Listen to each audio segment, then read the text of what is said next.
Hallo und guten Tag, meine Damen und Herren. Ich begrüße Sie auf dem Kanal RawVideo bei Sida für spontane, improvisative, dokumentarische und authentische Videos. Ich bin Klaus von der älteren Generation, der Babyboomer und nun neuerdings auch von Coronavirus bedroht. Und das ist auch das Programm dieses Kanals, in dem es in erster Linie darum geht, die Transformation in die digitale Gesellschaft nachzuvollziehen, an der ich mitwirke hier im Kleinen und an der ich mitwirke und partizipiere, das zu dokumentieren, festzuhalten und dabei auch zu beobachten, wie ich mich dabei verändere. Das geschieht meistens in 5 Hauptpunkten. Also Punkt 1 ist also Onlife, Punkt 2 haben wir die Gesundheit, momentan hauptsächlich die Beine, aber bedroht bin ich jetzt auch noch durch den Coronavirus, sagt man zumindest, sagen die Virologen. Bei Älteren werden ganz besonders bedroht und so weiter und so weiter. Dann Punkt 3 Ernährung, Punkt 4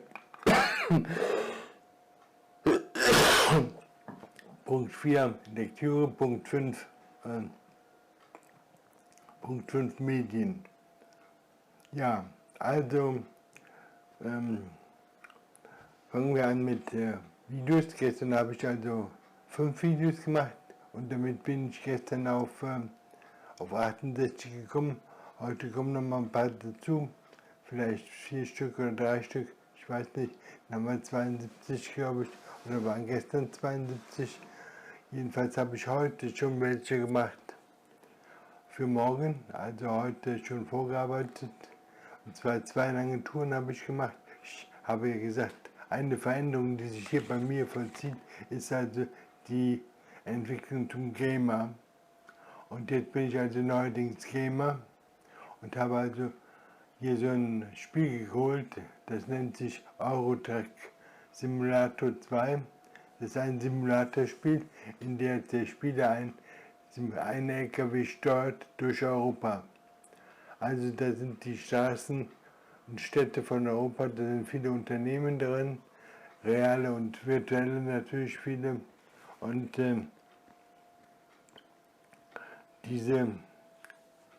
die hat man dann anzufahren, Aufträge abzuarbeiten und so. Ich habe bisher so ungefähr über 90 Aufträge abgearbeitet. Und da bei den Aufträgen macht man natürlich Erfahrungen und dann bekommt man so ein bestimmtes Level. Ich bin jetzt bei Level 18 und kann jetzt Level 19 demnächst erreichen. Und auf der Stufe, die Levels sind so nach Stufen orientiert. Man fängt also als Neuling an, dann ist man Anfänger und so. Und dann geübter Arbeiter irgendwann. Und ich bin jetzt Profi angeblich. Profi. Das heißt, ich bin bei 18 Profi. Profi hat 4 Stufen. Ich bin jetzt auf der 2. Stufe und arbeite daran, an die 3. Stufe, Profi-Stufe zu kommen.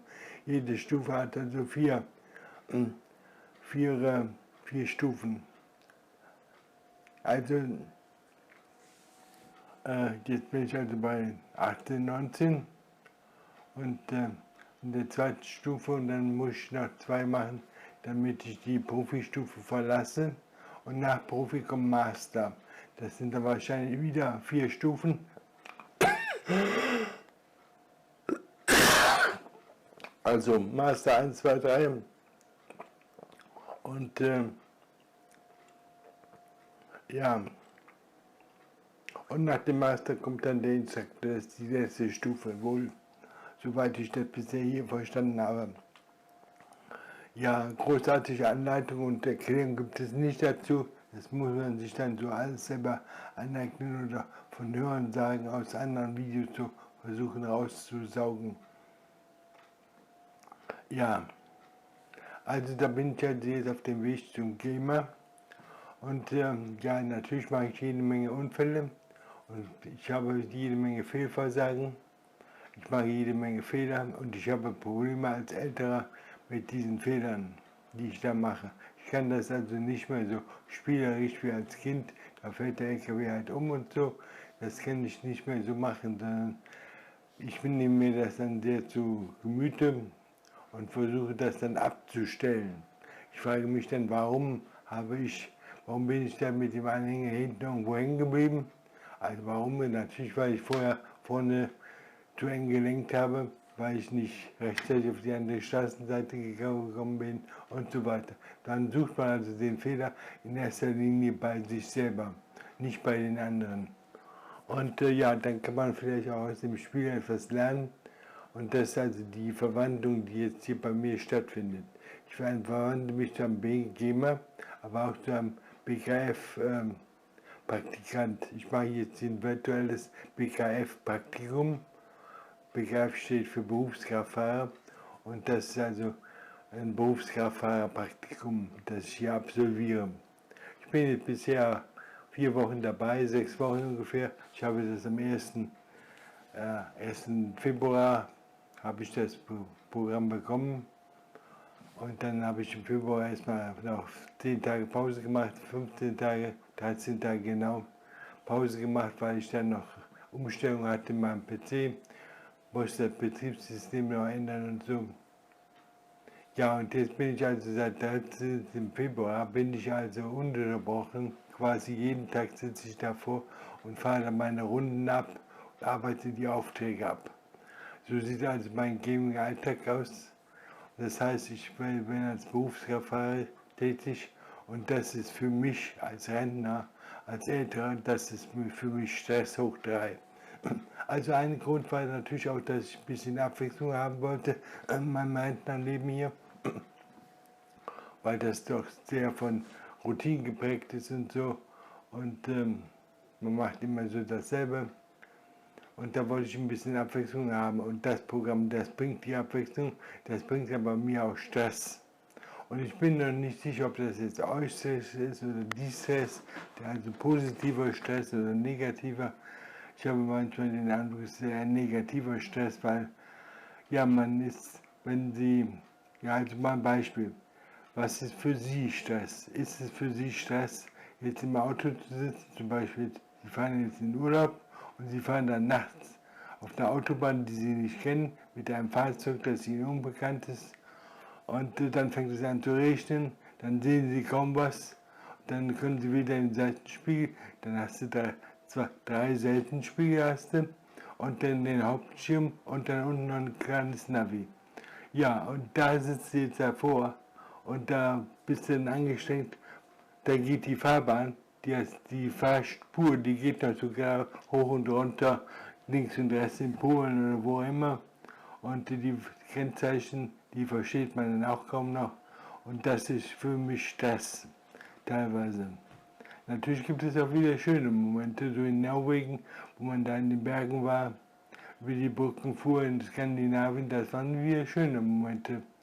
Aber es gibt dann auch viele kritische Situationen, da stehst du, sollst du irgendwo eine Ladung abholen, dann findest du überhaupt nicht da raus, dann bist du auf so einem Sandlabyrinth, so einer Baustelle, wo du gar nicht sofort rausfindest. Ja, also das mal zu meinem Leben als Gamer jetzt. Also Gamer, ich verwandle mich zum Gamer. Ja, also davon habe ich jetzt ein bisschen was erzählt. Zweiter Punkt ist Gesundheit, Beine. Ja, die Beine gehen. Ich konnte jetzt in letzter Zeit gut einigermaßen gehen, aber es zwickt und zwackt immer noch. Und beim Stehen und Gehen sowieso. Also es zwickt und zackt und geht nicht weg und wird nicht besser. Und ja, damit muss man also leben. Und ja, momentan ist es noch auszuhalten, aber es ist nicht angenehm. Okay, Punkt Nummer 3, Ernährung. Ja, Smoothie habe ich schon gemacht heute Morgen. Heute ist der 11.03.20 und wir haben jetzt 8.20 Uhr. Ich habe gerade schon Hausputz gehalten hier, Wohnungsputz ein bisschen und wahrscheinlich tun daher die Beine weh. Ja, also Hausputz gehalten, Smoothie. Ja, heute muss ich noch mal ein Vitamin D nehmen. Ich nehme ja Vitamin D immer einen Löffel. Einmal im Monat nehme ich einen Löffel und dann hatte ich dann vorher eine große Menge genommen da. Ich glaube 120.000 Einheiten oder 150.000 Einheiten habe ich genommen. Und dann brauche ich nur noch zur Auffrischung so im Monat nochmal so 80.000, 90.000, um dann den Verbrauch quasi wieder aufzufüllen. Also da muss ich jetzt heute noch mal einen Teelöffel nehmen. Der wäre eigentlich gestern schon fertig gewesen, aber das ist jetzt nicht so dringend. Ja. Zum Thema Gesundheit wollte man nur sagen, ich habe heute wieder eine Hilfsbotschaft gehört heute Morgen. Ich schlage hier mein Tablet auf und dann erzählt mir da der Virologe aus Berlin, wie heißt der, Dorsten oder so ähnlich, von der Charité. Der tut sich also immer mit Horrormeldungen hervor. Mal erzählt er, 60-70% der Bevölkerung, die müssen erstmal durchseucht werden, damit wir damit wir da genügend Leute haben, die da immun werden. Jetzt heute erzählt er was von 25% Todesrate bei Coronavirus. Dann kommt aber raus, ja, er meint die 80-Jährigen. Also bei 80-Jährigen haben wir bei über 80-Jährigen haben wir also eine Todesrate von fast 25%. Und bei den 60- bis 70-Jährigen, bei den 70-Jährigen glaube ich nur 10 bis 13% und bei den 60-Jährigen 5% oder 3% und so weiter. Ja, wie kommt der jetzt auf? Die schauen dann nach China und werten die dann aus und dann vergleichen sie das. Ich weiß nicht, ob jetzt der chinesische Arbeiter jetzt hier vergleichbar ist mit einem Deutschen, der sich gesund ernährt und sich relativ fit hält, wenn es geht. Weiß ich nicht, ob man das so vergleichen kann. Ja, die jüngeren Jahrgänge sind wohl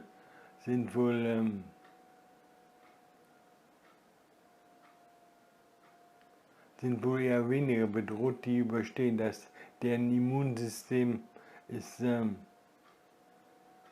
stark genug. Warum jetzt das Immunsystem der Älteren ja so schwach ist? Jetzt sagen sie ja, so Leute mit Vorerkrankungen und man sollte den Eltern auch nicht die Kinder geben, weil die Kinder bringen dann die Ansteckung vielleicht und dann bringen die ihren Opa um und so. Und die Eltern, die sollen auch nicht mehr rausgehen, damit nicht zu viele Ältere auf einmal ins Krankenhaus kommen und so. Weil die können denen da auch nicht helfen im Krankenhaus. Aber die Älteren, die belegen dann die Betten. Und dafür hat man wohl eine Panik, dass auf einmal da so viele Ältere gleichzeitig an dem Virus erkranken und gleichzeitig Intensivbetten benötigen.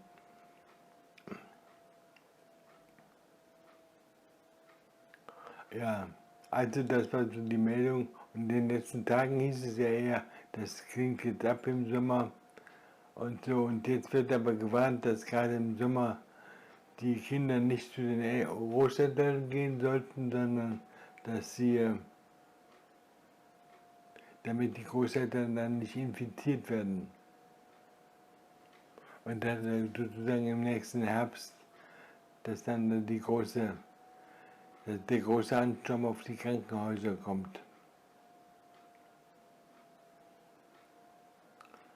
Ja, also Corona macht alle verrückt, auch die Börsen spinnen, Auf- und Abwertungen, Börsen hoch und runter, eher runter natürlich im Trend. Ja, und es gibt Leute, die stört das überhaupt nicht. Leute so wie Trump und so, der ist auch gar nicht darauf vorbereitet, glaube ich. Der hat noch gar nichts unternommen. Der ist auch so meiner Meinung so irgendwie, was von selbst küttert, geht er wieder von selbst, ne? Und, aber er wird nicht weggerafft, das sehe ich schon.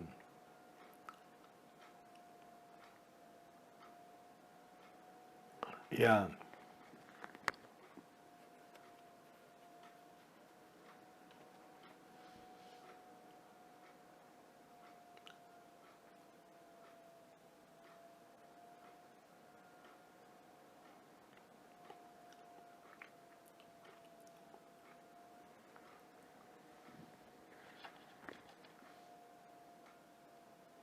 Ja, okay, nächster Punkt, Lektüre. Ja, Lektüre lese ich ja im Moment in dem Buch von Simone Beauvoir über das Alter. Und ja, die letzte Stelle war da so über die Naturvölker, über die Kakuten, wie die mit den Alten umgesprungen sind und so weiter. Ja, das war so der letzte Stand, da habe ich gestern aber nichts mehr zugelesen. Jetzt, ja, Thema 5, Medien. Ja, Medien habe ich gestern gar nichts gesehen, oder? Nachrichten habe ich gestern gesehen, Tagesschau, ja. Und dann nach der Tagesschau kam noch wieder so eine Sondersendung von Tagesschau habe ich gesehen. Dann habe ich um 20:15 Uhr da, was war das, so ARD Brennpunkt oder was ähnliches, auch wieder zum Coronavirus. Dann habe ich um 21:45 Uhr dann die Heute-Sendung gesehen und dazwischen habe ich, glaube ich, ausgemacht. Oder habe ich gesippt, weiß ich nicht genau mehr. Ja.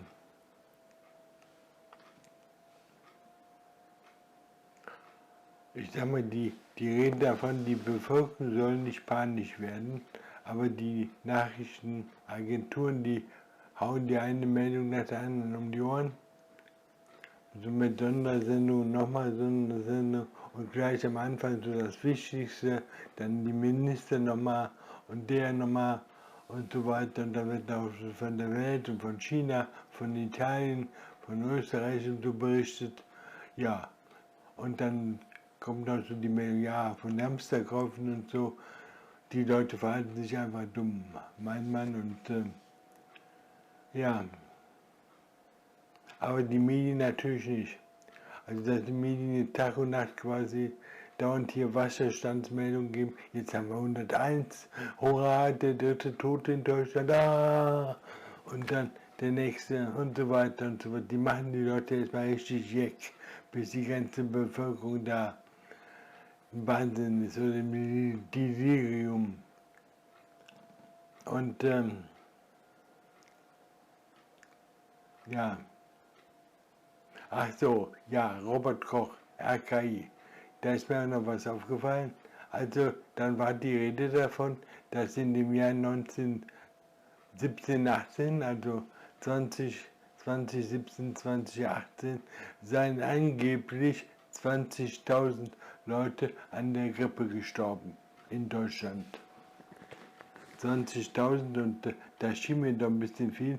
Das hatte ich jetzt zum ersten Mal gehört. Ja, die Frage ist, wie haben die das festgestellt?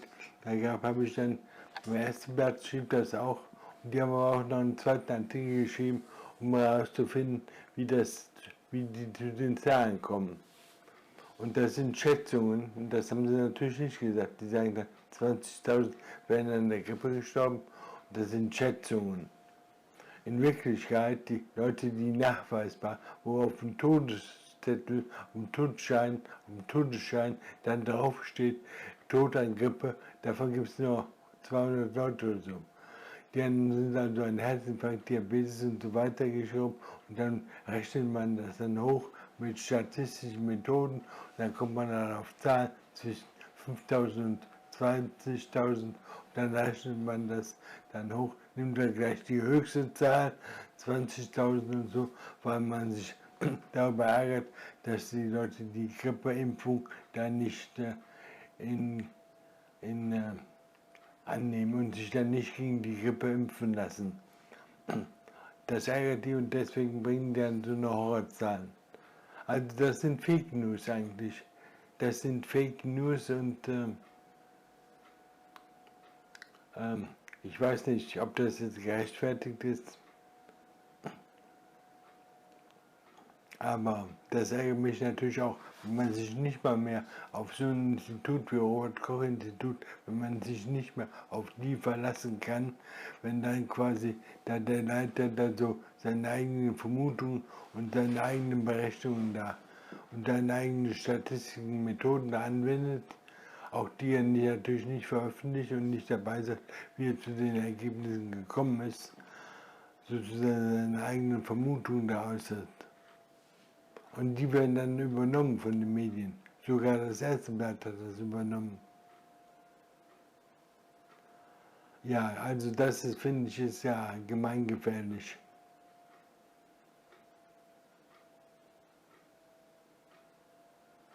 Ja, dann wundert einen natürlich so der Umgang in den Ländern, dass er sehr unterschiedlich ist. Ich frage mich zum Beispiel, warum jetzt in Italien hat das ganze Land unter Quarantäne gestellt. Alle Veranstaltungen da abgesagt, Großveranstaltungen und so. Ja.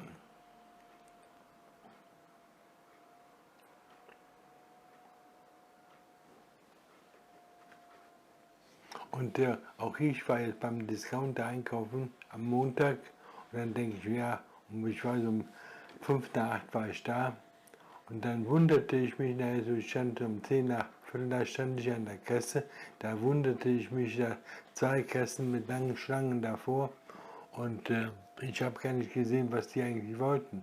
Und zwar hatte alle die an dem Tag da Desinfektionsmittel gehabt.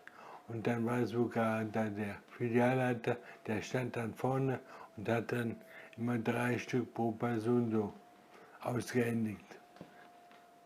Und dann waren da hatte so einen Karton gehabt und der Karton war aber auch zu alle. Als ich dann kam zum Beispiel, war der Karton schon längst leer. Aber ich habe dann das Ende mitbekommen.